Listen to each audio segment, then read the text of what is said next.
Esta es la historia de Pum Pum, un pequeño ingenuo e inocente quien durante este relato será representado con la forma de un pajarito. Un día, durante el recreo, él se topó con Millo, la chica más popular de su escuela y también una bully. Mientras le daba de comer grava a su víctima, ella le sonrió y le dijo que este sería su pequeño secreto, ganándose así con estas pocas palabras el corazón del confundido Pum Pum, quien quedó enamorado de ella a pesar de que esa sería la primera y única vez que hablarían. Lastimosamente, un año después de este hecho, Millo tuvo que cambiar de escuela, cosa que acabó destrozando al muchachito. Pese a esto y por fortuna, dicho sentimiento no duraría mucho, ya que a los pocos días su maestro presenta ante la clase a quien a partir de ahora sería su nueva compañera, una niña poco expresiva llamada Aiko Tanaka. Con solo ver el rostro de la pequeña, el corazón de Pum Pum empezó a latir con más fuerza que nunca, indicando así que el amor otra vez había tocado a su puerta. Para ayudar a que la muchachita conociera más a sus nuevos compañeros, el maestro les pide a sus estudiantes escribir un ensayo acerca de sus sueños para el futuro, ensayo que el prota acabó olvidando debido a que su mente ahora solo estaba enfocada en una sola cosa. Al terminar la clase y motivado por un impulso inocente, Pum Pum decidió seguir a Aiko, quien rápidamente se dio cuenta de su presencia y sin ningún reparo le dijo que llamaría a la policía. Para fortuna del ahora tembloroso pajarito, esto tan solo era una broma, por lo que tras reconocerlo como su compañero de clase, Aiko le propone caminar juntos de regreso. Después de unos cuantos pasos, la pequeña revela que para ella fue bastante fácil escribir su ensayo, ya que estaba segura que cuando sea mayor sería una actriz, una cantante o una modelo. Esta determinación se debía a que, según lo que sabía, dentro de unos años el petróleo del mundo se agotaría y la sociedad colapsaría, haciendo que con el fin de no extinguirse, la humanidad se ve obligada a colonizar otras estrellas. Aparentemente, los padres de Aiko estaban buscando una solución a este problema, aunque para la pequeña estos esfuerzos eran inútiles, por lo que antes de que la vida desaparezca, ella haría montones de dinero y lo gastaría todo mientras aún era joven. Tras este palabreo, el par finalmente se separa, revelando así que el hogar de Aiko en realidad era una especie de culto denominado como el Centro de Salud del Cosmos. Sorprendido por todo lo que había escuchado, Pum Pum regresa a casa mientras imaginaba en qué tipo de adulto podría convertirse. Ya en su hogar se da una muestra del ambiente familiar del muchachito, cuyo padre había estado desempleado por un año entero y ahora solo se dedicaba a las apuestas y a ver la televisión mientras bebía. Por otro lado, su madre debía soportar este comportamiento, el cual más de una vez llevaba discusiones que no solo quedaban en las palabras. Ya acostumbrado a este tipo de sucesos, Pum Pum va a su habitación e intenta hablar con Dios usando una canción que su tío le había enseñado. Esta era una práctica común para el pequeño, ya que después de cantar querido Dios, tintinea, tintinea hoy, él siempre aparecía. Como cada noche, Pum Pum le pregunta si existía alguna forma para que sus padres se llevasen mejor, y como cada noche, Dios le responde que estaba cansado de que siempre le hiciera la misma pregunta, agregando esta vez que si acaso tenía otra duda. Luego de una corta reflexión, el pequeño ahora quería saber en qué tipo de adulto se convertiría, a lo que Dios le contesta que frente a él estaban todas las opciones del mundo, y que tendría mucho tiempo para pensar en cada una de ellas. Tras decir esto, la conversación es interrumpida por el padre, quien luego de la pelea con su esposa, va y le regala a su hijo un telescopio que se había ganado en las apuestas. Con algo de afecto paternal, el hombre le dice al niño que ahora podría estar tan cerca de las estrellas que incluso podría tocarlas. Acto seguido y con mucha dedicación, él le habla de algunas constelaciones, terminando su discurso con las palabras de que un hombre siempre tenía que tener la vista puesta sobre algo grandioso, y que los sueños y la pasión eran reales. Después de escuchar a su padre, Pum Pum finalmente decide lo que quería hacer de adulto, así que con su nueva motivación empieza a escribir su ensayo, diciendo que él se esforzaría en conseguir buenas notas para ir a la mejor universidad y así convertirse en un investigador que estudiaría las estrellas y encontraría la forma en que la raza humana pueda colonizarlas. Por último, y ya acostado, Pum Pum piensa en su meta final, creyendo que después de lograr todo lo que quería, Aiko acabaría enamorándose de él.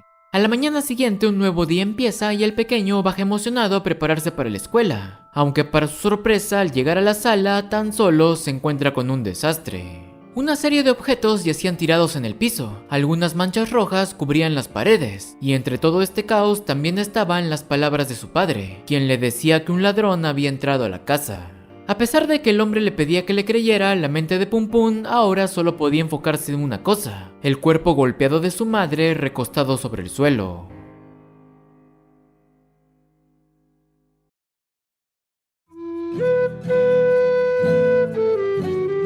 Esta historia comienza en un pequeño pueblito el cual se vio alborotado por la presencia de un Yoma, una especie de demonio devorador de humanos que era capaz de camuflarse como uno de estos. Debido a ello, toda la gente se sentía insegura, por lo que contando ya con varias víctimas, el alcalde reúne a los pobladores para decirles que había solicitado la ayuda de una Claymore. Fuera de la alcaldía conocemos a Raki, un jovencito curioso y animado que vivía junto a su hermano mayor Saki. Algo preocupado, este le explica que las Claymore no eran personas, y que sus cuerpos habían sido modificados hasta convertirlas en seres mitad humano y mitad Yoma. De pronto, al terminar de decir estas palabras, un tumulto se reúne en la entrada del pueblo para ver la llegada de quien venía a salvarlos. Cargando una enorme espada y con una armadura ligera, una callada e imperturbable mujer de ojos plateados hace su ingreso ante las miradas asustadas de los pueblerinos, quienes entre susurros decían que solo un monstruo podría acabar con otro monstruo.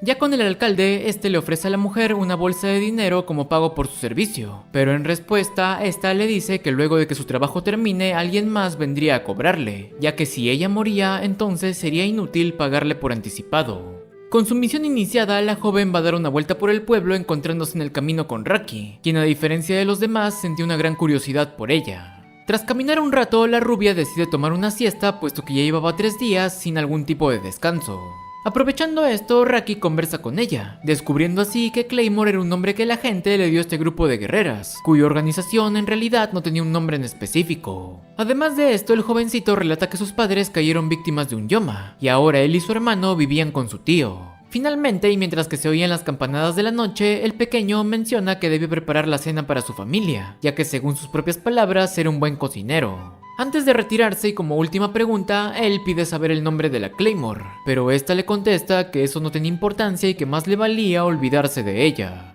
Con esto dicho, Raki regresa a casa solo para encontrarse con el cadáver de su tío, quien había caído víctima de nada más y nada menos que de su hermano mayor, el cual en realidad era el Yoma camuflado. Ante la mirada aterrada del muchacho, el demonio revela haber disfrutado mientras devoraba el cerebro y la sangre de Saki, cuyos recuerdos aún parecían estar latentes manifestándose a través de una pequeña lágrima. Sin reparo alguno, la criatura se dispone a devorar a su objetivo, aunque para su mala suerte en ese momento recibe un feroz espadazo de la Claymore, quien desde un inicio ya había sentido la esencia del Yoma en las ropas de Raki y por eso decidió seguirlo. Completamente desesperado, el demonio ruega por piedad, pero en lugar de eso tan solo recibe un corte fulminante de la imperturbable guerrera, cuyos ojos ahora brillaban con un dorado intenso. Con su trabajo realizado, la Claymore simplemente se va del lugar, dejando a Raki sumido en una desesperación inmensa. Para la desgracia del muchacho, este sufrimiento no terminaría ahí, ya que ahora, sin ningún familiar que lo apoyase y con el temor de que también se transformase en un Yoma, él es expulsado del pueblo.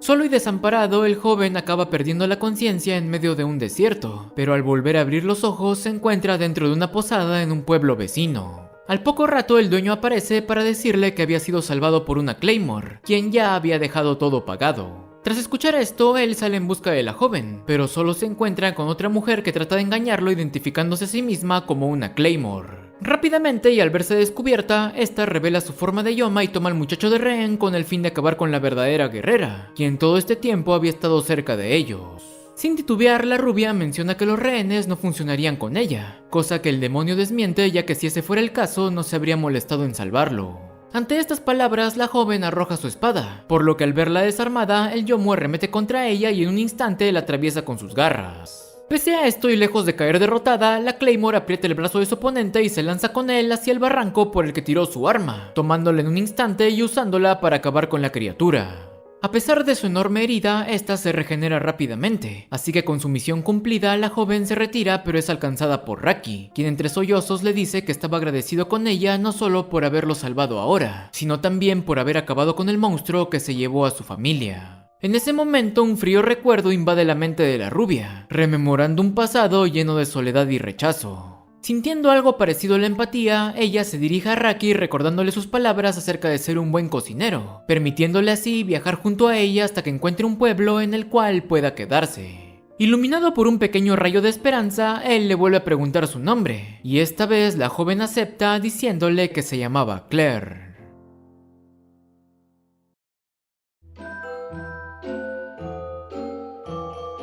Esta historia transcurre en un mundo en el que los Genjin, seres fantásticos que solo existían en mitos y leyendas, demostraron ser completamente reales. Aunque en un principio esto tomó por sorpresa a los humanos, con el tiempo la brecha entre ambos mundos fue cerrándose, por lo que ahora aquellos seres fantásticos se habían integrado a la sociedad, incluyendo por supuesto la vida escolar. Dentro de la secundaria con la mayor densidad de estudiantes Genjin conocemos a Shinzo Yutaka, un joven humano que se cambió a esta escuela debido a que siempre se preocupaba por las opiniones que los demás tenían sobre él, cosa que lo llevó a dejar de expresar sus verdaderos pensamientos y emociones. Por dicha razón, él se matriculó en esta escuela con la esperanza de encontrar personas con su mismo dilema, conociendo así a Sumiki Ogami, una mujer lobo que también tenía algunos problemillas con su entorno. Un ejemplo de ello era que debido a su naturaleza, la joven poseía unas patotas que hacían que el hecho de querer guardar sus zapatos en el casillero siempre sea una tarea complicada. Pese a ello y a diferencia de Yutaka, Sumiki siempre veía el lado bueno de las cosas, teniendo una personalidad alegre, divertida y carismática que la llevaron a convertirse en una de las chicas más populares de la escuela.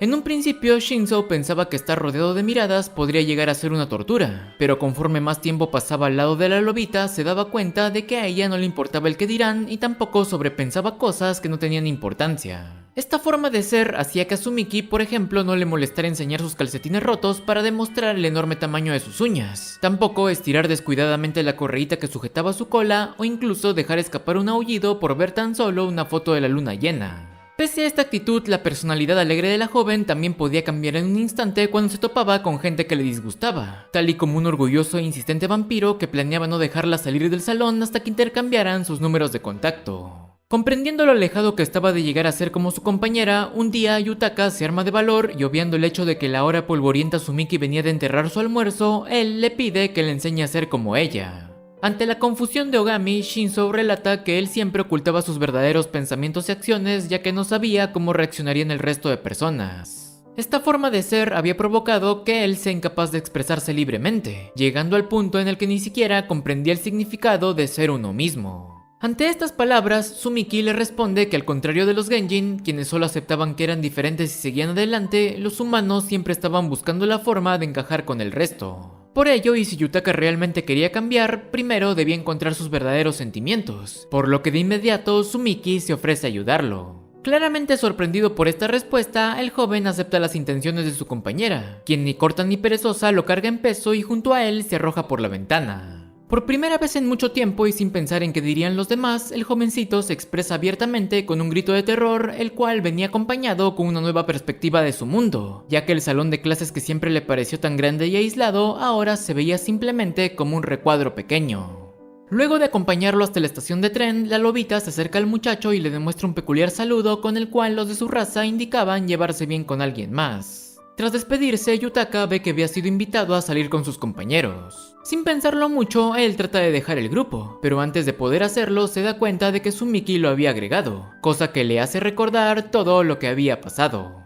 Al día siguiente y como agradecimiento por la experiencia, él le regala un par de calcetines nuevos, los cuales llenan de emoción a la muchacha, quien rápidamente y ante la mirada atenta de todos sus fans, invita al joven a ir a conocer su casa, ya que después de todo no siempre tendría la oportunidad de ir al hogar de una mujer lobo.